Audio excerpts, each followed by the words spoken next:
नमस्कार दोस्तों, मैं अंकुर उपाध्याय स्वागत करता हूं आप सभी का आपके अपने YouTube channel share market analysis में। दोस्तों यहां पे आप सभी के साथ बात करने वाला हूं रेलवे स्टॉक्स के बारे में। बजट आ रहा है, बजट से पहले नॉर्मली रेलवे, फर्टिलाइजर, ये थीम है जो एक्टिव होती है। फर्टिलाइजर का तो हर बार का है, बजट से 2 महीने पहले एक्टिव होना और बजट पे आगे खत्म हो जाना। इसीलिए हमने आपके साथ चंबल फर्टिलाइजर 470 480 पे डिस्कस किया था 520 के लिए, वो 540 हो गया। कमाल है भाई साहब। लेकिन बजट वाले दिन से लेकर आगे, जब बजट में फाइनेंस मिनिस्टर ये क्या बजट में जब आपके लिए रेलवे या डिफेंस इस क्षेत्र के लिए, किसी भी क्षेत्र के लिए कुछ स्पेशल अलोकेशन आता है ना फंड्स का, तो फिर वो रैली करता है। और नॉर्मल केसेस में हमने देखा है कि रेलवे को लेकर तो बजट में डेफिनेटली कुछ ना कुछ आता ही आता है। हाँ, बीते कुछ समय से रेलवे के साथ डिफेंस भी आने लगा, बट लास्ट बजट की बात करें, लास्ट फाइनेंशियल ईयर, इस करंट फाइनेंशियल में 2 बार बजट आया, आपको पता ही होगा। नहीं, फाइनेंशियल ईयर में तो 1 बार आया, बट आपका फरवरी में आया था, फिर आपका जून में आ गया, और अभी आपका फिर से फरवरी में आ रहा है। तो आप ये कह सकते हो बीते 12 महीने में 3 बार आपने बजट देख लिया। ठीक है, तो जो आपके लास्ट 2 बजट निकले हैं उसमें कुछ खास अलोकेशन आया नहीं, इसीलिए आप देख रहे हो कि रेलवे शेयर्स हो या डिफेंस शेयर्स हो, ज्यादा एडिशनल रॉकेट नहीं हो पाए हैं। लेकिन क्या इस बार कुछ बजट में स्पेशल अलोकेशन आएगा? पहला सवाल। दूसरी बात, रेलवे शेयर्स में तेजी देखने को मिली है भाई साहब कल के ट्रेडिंग सेशन में, क्या ये कंटिन्यू होगी? दूसरा सवाल। और अगर हां तो हमें कहां पे ध्यान देना चाहिए? तीसरा सवाल। तो एक एक करके स्टॉक्स को चेक करते हैं। दोस्तों स्टॉक्स में ऐसा लग रहा है कि ठीक है यार, जो लो लग गया वो लो लग गया, अब चलने के लिए है तैयार। मैं काफी ज्यादा इन स्टॉक्स को लेकर सावधानी के साथ काम करने के लिए आपसे कहता रहता हूं, क्योंकि काफी भागे हुए थे, वैल्यूएशन बहुत महंगे हुए थे। अभी कहीं ना कहीं सस्टेन करने लगे उन्हीं वैल्यूएशंस पे स्टॉक, और अब चलने के लिए भी वापस से है तैयार। तो आपको क्या करना चाहिए?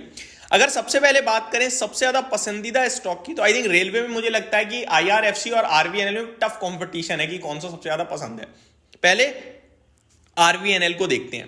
दोस्तों बढ़िया तेजी में देखने को मिला है कल ये स्टॉक, और अराउंड 420 यही मेरा लेवल था कि यहां तक आ सकता है, एग्जैक्टली वहीं तक आया। अब यहीं से घूमने के लिए तैयार है। क्या ये शेयर यहां पे खरीदारी के मौके दे रहा है? 464 करंटली ट्रेड कर रहा है। हमने 420 पे आपके साथ बाइंग शेयर करी थी। वैसे मेरा मानना यह है कि अगर घूम गया तो बड़ी तेजी बनेगी, 550 550 आ जाएगा। और अगर ये फॉल्स ब्रेकआउट हो गया तो छोटा सा स्टॉप लॉस है। फॉर एग्जांपल स्टॉप लॉस निकल रहा है 435 का, 30 रुपए का हो गया यहां से 6%, लेकिन चल गया तो 80 से 100 रुपए हैं। ठीक है, तो मैं अपने व्यूअर से कहूंगा कि आप इसको होल्ड करो, बाय करो, एक्यूमुलेट करो, और स्टॉप लॉस लगा के करो। ऐसा नहीं कि आंख बंद करके करना है। 435 का SL, 530 550, और फिर और ट्रेल करेंगे, जल्दी में होंगे नहीं हम प्रॉफिट बुक करने के, आराम से वेट करेंगे। ये मेरी तरफ से आपके लिए RVNL पे हो गई बात। अब आते हैं IRFC की बात करें तो इसमें भी तेजी थी कल, और स्टॉक की बात करें तो ये वैसे ही मैंने काफी बार डिस्कस किया 149 पे कि अब ज्यादा कुछ डाउनसाइड दिखती नहीं है, वैल्यूएशन में भी कंफर्टेबल ही लगता है। कंपनी मुझे बहुत ही शानदार लगती है। आप प्राइस लग रहा है 150 रुपए का, लेकिन मार्केट कैप 2 लाख करोड़ का है। ये आपके लिए निफ्टी का हिस्सा बनने वाली कंपनी है, और आज नहीं तो कल बनेगी बनेगी। अभी आई थिंक FNO में तो ऐड हो ही गई है, अब अगला टारगेट निफ्टी ही है।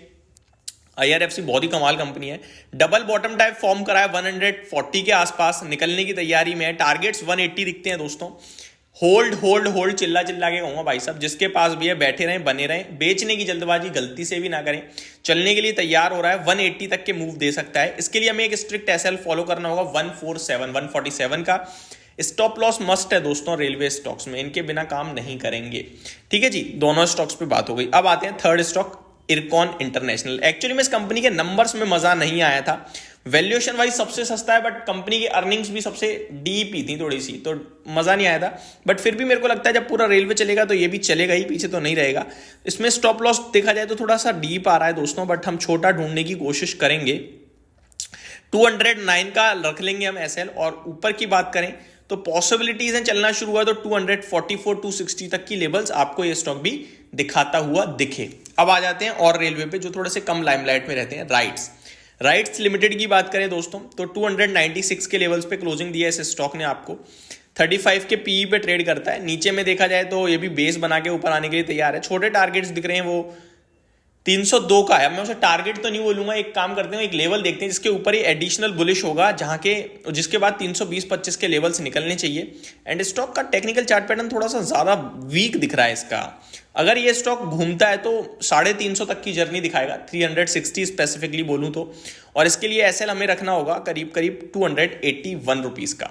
तो ये आपके लिए राइट्स पे बात हो गई। तो ये कुछ रेलवे स्टॉक्स जिनमें मैंने आपके साथ डिस्कशन किया। एक और रेलवे स्टॉक है जो काफी सारा मूव देता है, इन्वेस्टर्स का फेवरेट भी है, टीटागढ़ रेल सिस्टम। अभी जब ये मार्केट डिप मार रहा था, गिर रहा था ये स्टॉक, तो मैंने इसको कंसीडर किया था बाइंग के लिए 1000 रुपये पे, और 1200 हो गया। मेरा 6 महीने का लक्ष्य था 20% का। विद इन अ मंथ भी नहीं कहूंगा, विद इन अ वीक आ गए, क्योंकि मार्केट वहीं से घूम गया। बहुत अच्छी प्रिडिक्शन रही। बीडीएल आपके लिए, Titagarh rail system, Cochin shipyard, ये बॉटम पे पकड़ लिया हमने, हमारी किस्मत थी।